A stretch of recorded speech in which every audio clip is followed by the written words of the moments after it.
voltará.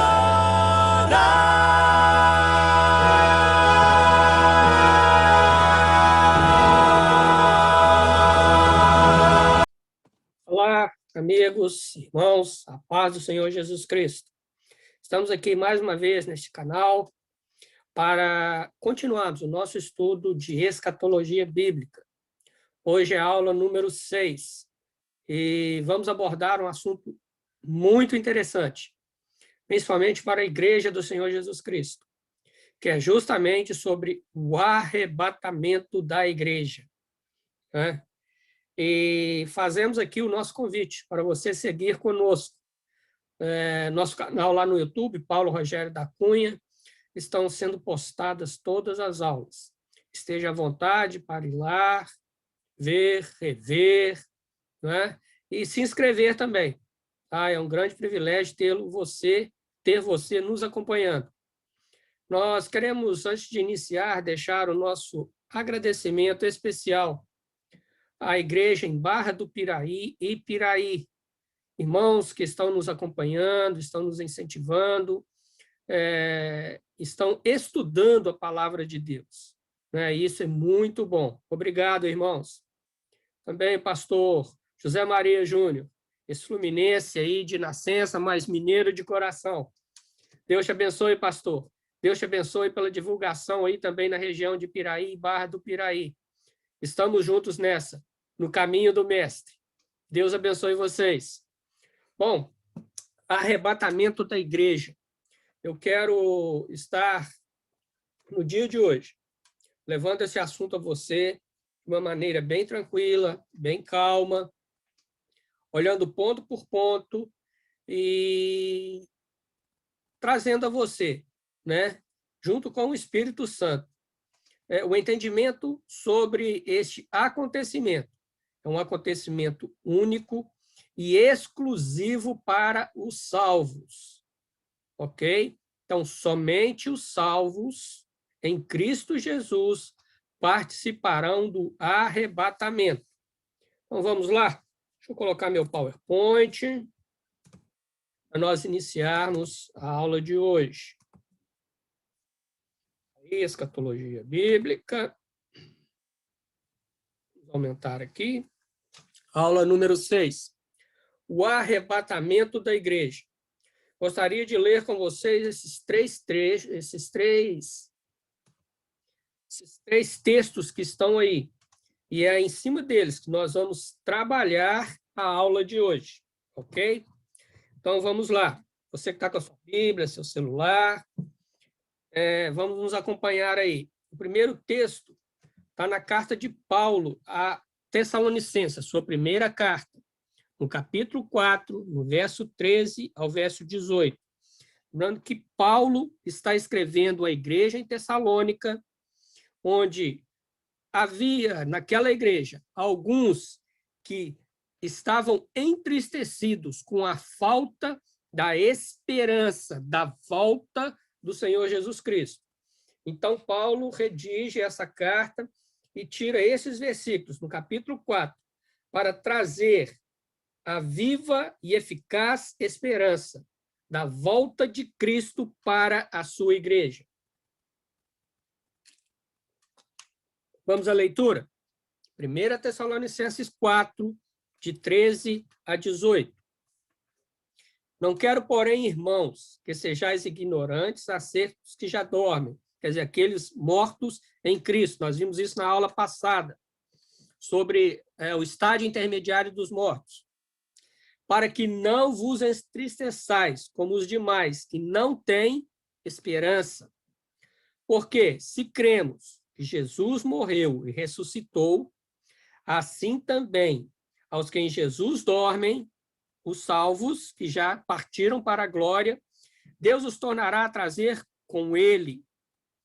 Dizemos-vos, pois, isto pela palavra do Senhor. Então, o que Paulo diz está embasado na Bíblia. Que nós, os que ficarmos vivos para a vinda do Senhor, não precederemos os que dormem. Porque o mesmo Senhor descerá do céu com alarido, e com voz de arcanjo, com a trombeta de Deus. E os que morreram em Cristo ressuscitarão primeiro. Depois nós, os que ficarmos vivos, seremos arrebatados juntamente com eles nas nuvens, a encontrar o Senhor nos ares, e assim estaremos para sempre com o Senhor. E Paulo termina deixando aqui um conselho para aquela igreja ali em Tessalônica. Portanto, consolai-vos uns aos outros com estas palavras. Vamos à carta aos Coríntios. Quando Paulo estava realmente discipulando aquela igreja. 1 Coríntios 15, 50 a 58. Então, vamos lá. E agora digo isto, irmãos, então é igreja, que a carne e o sangue não podem herdar o reino de Deus, nem a corrupção herdar a incorrupção. Pecado não entra no céu. Eis que vos digo um mistério. Na verdade, nem todos dormiremos, quer dizer, nem todos passaremos pela morte, mas todos seremos transformados. Paulo está falando aqui para os vivos, os salvos em Cristo vivos. No momento, num abrir e fechar de olhos, ante a última trombeta, porque a trombeta soará, e os mortos ressuscitarão incorruptíveis. A igreja que já está gozando, né, as delícias do paraíso, aquilo que nós vimos no último estudo, a aula 5, eles já estão incorruptíveis, os seus corpos já estão incorruptíveis. E nós, os que estamos vivos, seremos transformados, teremos que alcançar o céu com um corpo incorruptível. Porque convém que isto que é corruptível se revista da incorruptibilidade. Isso que é mortal se revista da imortalidade. Essa é a transformação pela qual nós, os que ficarmos vivos para o arrebatamento da igreja, seremos transformados. O versículo 54 diz: e quando isso que é corruptível, quer dizer, os nossos corpos, se revestir da incorruptibilidade, e isso que é mortal, se revestir da imortalidade, então cumprir-se-á a palavra que está escrita: tragada foi a morte na vitória. Tragada foi a morte na vitória. A igreja é agora 100% livre, 100% transformado. Seus corpos estão incorruptíveis. E a morte não tem mais lugar para os santos. 55. E onde está a morte, o teu aguilhão? Onde está o inferno, a tua vitória? Ora, o aguilhão da morte é o pecado, e a força do pecado é a lei. Mas graças a Deus que nos dá a vitória por nosso Jesus Cristo, através do nosso Senhor Jesus Cristo e da sua vitória na cruz do Calvário, nós teremos corpos incorruptíveis, corpos revestidos da imortalidade. E aí Paulo, mais uma vez diz à igreja, se em Tessalônica ele fala aquela igreja que era para consolar uns aos outros, aqui aos Coríntios, Paulo diz à igreja: portanto, meus amados irmãos, sede firmes e constantes, sempre abundantes na obra do Senhor, sabendo que o vosso trabalho não é vão no Senhor. O Senhor tem observado o nosso trabalho e ele não é vão, desde que ele seja feito para o Senhor e com o Senhor. Voltamos para a igreja de Tessalônica, 1 Tessalonicenses. Terminamos aqui. Capítulo 1 e o verso 10. E esperar dos céus o seu Filho, a quem ressuscitou dentre os mortos, a saber, Jesus, que nos livra da ira futura. Então, a igreja está livre da ira futura, que virá sobre a terra. Nós vamos ver isso lá quando nós começarmos a estudar a grande tribulação. Então, a nossa firme esperança é que Jesus morreu na cruz do Calvário para nos salvar, mas ele não ficou morto. Ele ressuscitou, está à destra de Deus e intercede por nós. E essa intercessão está dentro disso, o nosso livramento da ira do Deus eterno. Amém? Amém.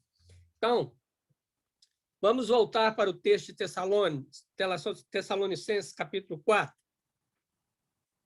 e o verso 13 a 18.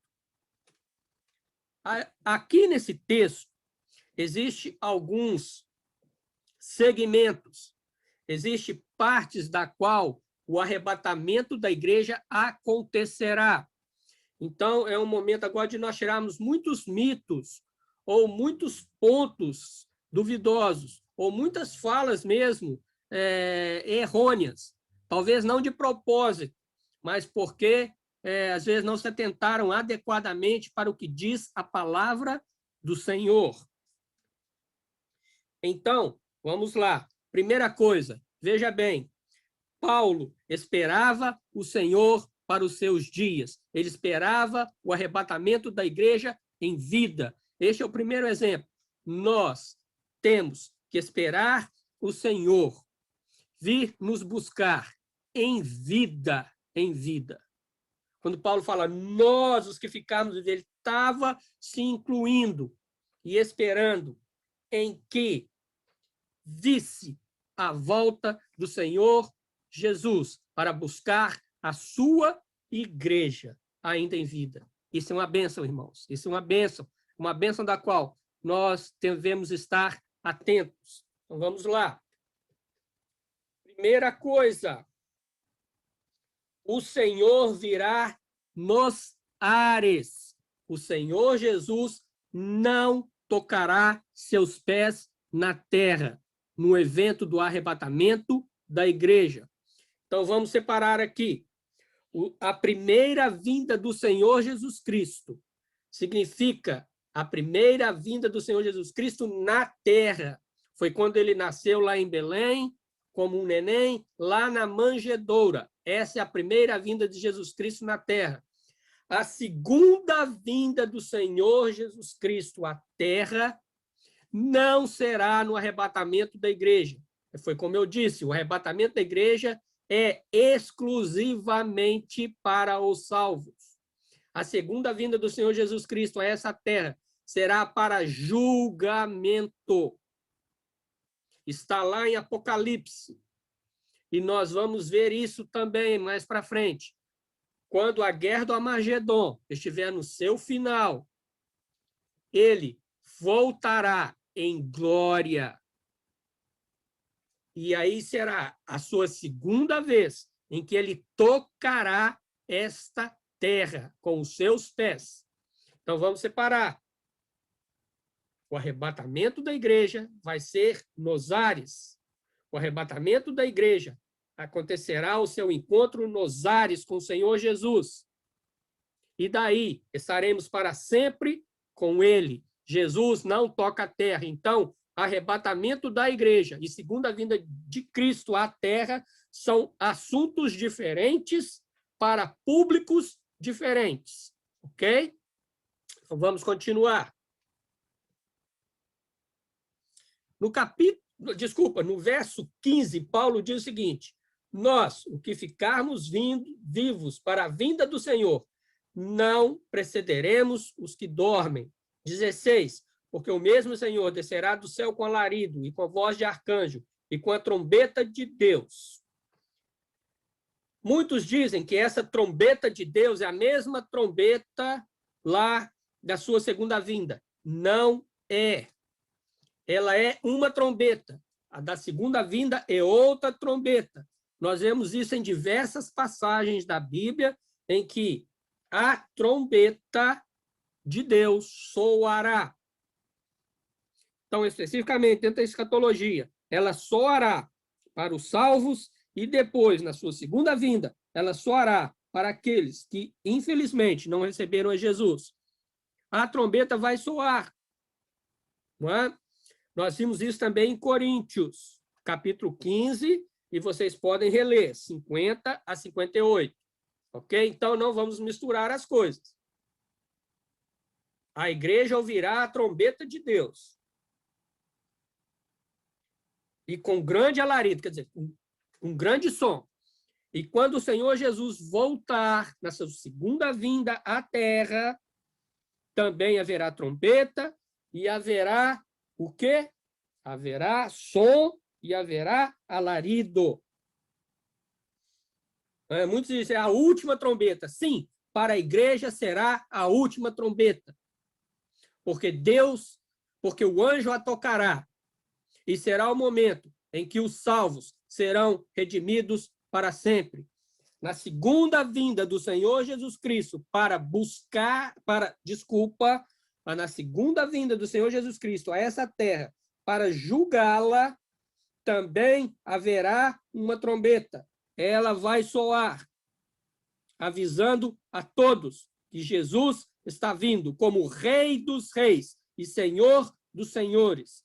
No arrebatamento da igreja, ele vem como noivo buscar a sua noiva para termos agora uma vida eterna nos céus. É como diz João, na sua primeira carta, no verso 3 e no capítulo 2 e no verso 3. Vamos conferir? Melhor conferir. João 3 e capítulo 2. Amados, agora somos filhos de Deus, e ainda não é manifestado o que havemos de ser. Nós não estamos ainda num corpo glorificado e transformado, então não temos a dimensão do que é isso. Mas nós sabemos, essa é a esperança da igreja, que quando ele se manifestar, quando ele vier buscar a sua igreja, seremos semelhantes a ele. Só podemos ser semelhantes a eles com corpos incorruptíveis. Só podemos ser semelhantes ao nosso Senhor Jesus quando nós nos revestimos da imortalidade. Porque assim como ele é, nós o veremos. Amém? Essa é a grande esperança da igreja, irmãos. Por isso Paulo diz, consolai-vos uns aos outros com essas palavras. E eu estou aqui consolando vocês. Nós o veremos como ele é. Amém? Então, vamos voltar lá para o texto de Tessalonicenses. 1 Tessalonicenses, capítulo 4. Começamos lá do verso 13. Nós deixamos um pedacinho do 16. Então, vamos lá. E os que morreram em Cristo ressuscitarão primeiro. Veja bem a ordem. Então, aqueles que já estão na glória, né? Que está aqui mostrado para vocês, já estão no paraíso, que já morreram em Cristo, eles vão ressuscitar primeiro, ok? Ressuscitaram, está aí na nossa ilustração. Depois, nós, a igreja viva que eu digo, viva com fôlego de vida, que está ainda na terra. Depois nós, os que ficarmos vivos, seremos arrebatados juntamente com eles. Eles quem? A igreja que estava no paraíso. Okay? Então, vamos lá. A igreja está aí, nós estamos aqui e nós seremos arrebatados. Então, preste atenção. A encontrar com o Senhor nos ares. Irmãos, Jesus vem buscar a sua igreja. A sua igreja hoje é composta daqueles que já dormem, daqueles que já partiram dessa terra, mas partiram salvos no Senhor Jesus Cristo e estão num lugar de descanso. A outra parte da igreja somos nós, os que estamos vivos, aguardando para qualquer momento o arrebatamento. Então, nós encontraremos com eles nas nuvens. Então, aqui está formado a igreja, irmãos. A igreja completa. Jesus vem buscar a sua igreja, não vem buscar somente uma parte dela.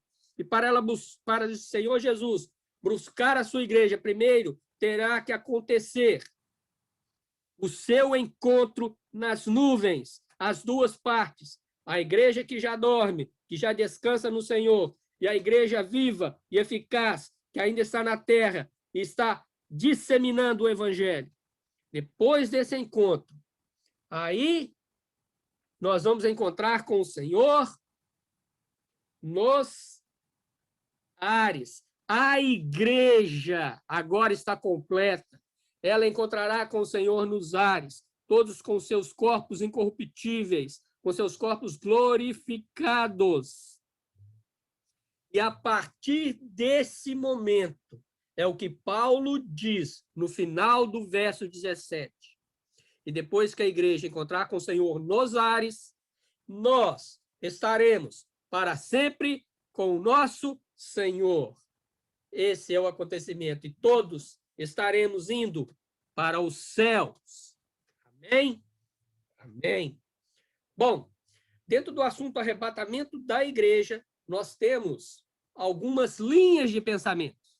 Mas antes de entrar nessas linhas de pensamento, uma coisa em comum que elas têm, e graças a Deus por elas terem essa coisa em comum, é que elas acreditam no arrebatamento da igreja, que o Senhor virá buscar a sua igreja viva e verdadeira.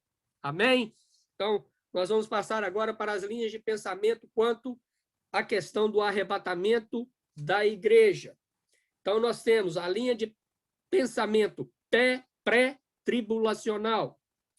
Temos a parcial. Temos a mid-tribulacional, ou a intermediária, ou a que acontece no meio. E temos a outra, que é pós-tribulacional. Ok? Então, vamos ver cada uma delas. É lógico que nós vamos ver bem resumidamente. Estude melhor, veja melhor essas linhas e tire as suas próprias conclusões. Lembrando que nós somos do Senhor e devemos evitar a divisão devido aos nossos pensamentos. É simplesmente aquilo que foi colocado. E devemos sempre lembrar que, no final, nós vamos pertencer ao Senhor devido ao processo do arrebatamento da igreja. Então, vamos lá.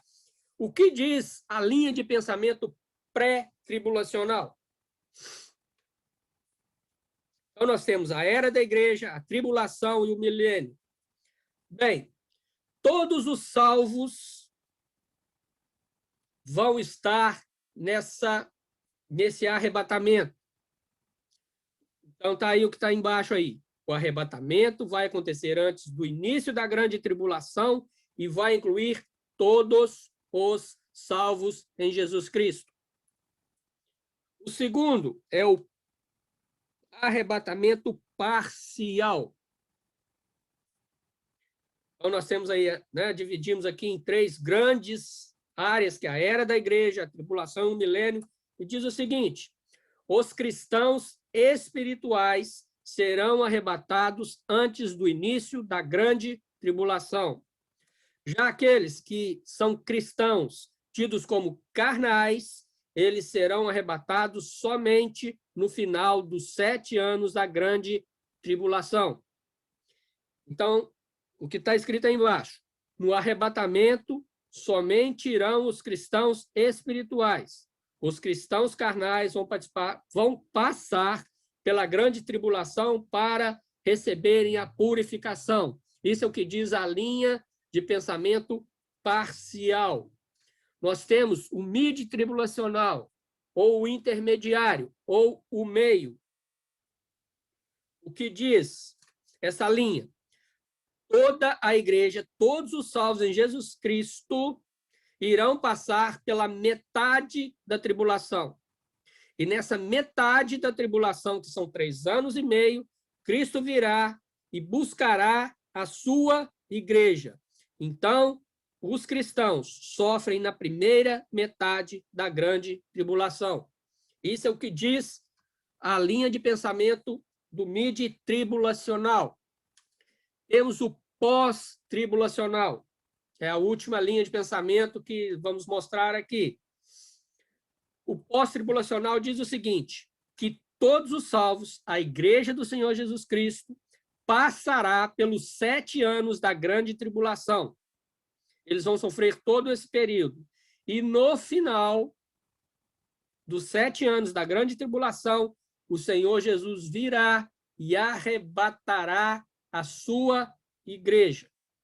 Irmãos, estes são os pensamentos, essas são as linhas que se apresenta e que vocês vão encontrar aí em livros, em escrituras, em leituras, em textos, feito por homens que estudaram a questão do arrebatamento da igreja. Mais uma vez eu volto a repetir, o importante é que a igreja estará com Cristo e todas elas defendem, o arrebatamento da igreja. E depois do arrebatamento da igreja? O que acontecerá? É o que nós vamos ver na próxima aula.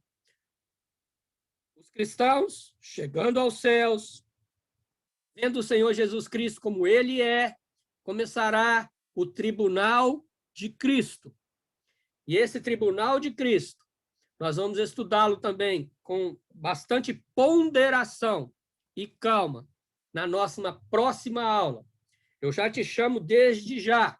Venha conosco, venha participar desse assunto, venha aprender aquilo que a Bíblia diz sobre o final dos tempos. Deus te abençoe. Fique com Deus.